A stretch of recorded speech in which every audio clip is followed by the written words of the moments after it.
Баршаңызға сәлем достар, менің каналыма қош келдіңіздер. Видеоны соңына дейін қарап, арнама тіркелуді ұмытпаңыздар.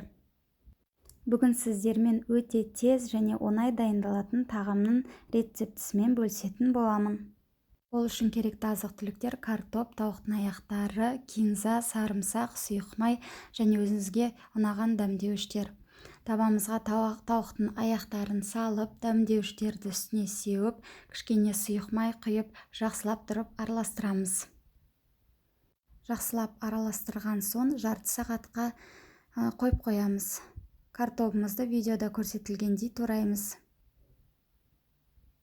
Сіздер бүтіндей қуырсаңыздар да болады, маған осылай ыңғайырақ. Сосын сарымсағымызды және кинзаны турайтын боламыз.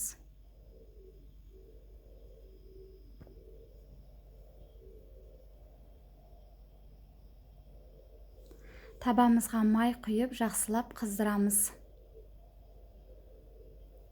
Оның үстіне картоптарды салып 10-15 минут әр жағынан қуыратын боламыз.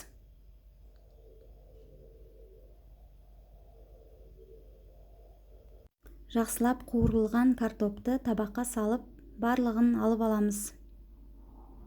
Одан соң осы майға тауықтың аяқтарын 10-15 минут барлық жағынан қуыратын боламыз.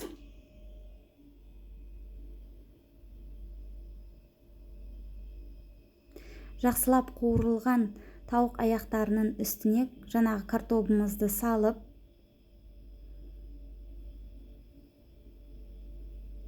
үстіне 100 мг ыстық су құйып, бетін жауып 20 минутқа қойып қоямыз.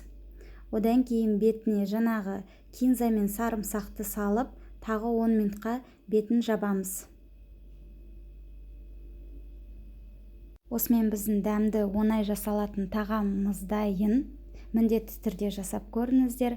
Сіздермен болған Жібек. Назарларыңызға рахмет.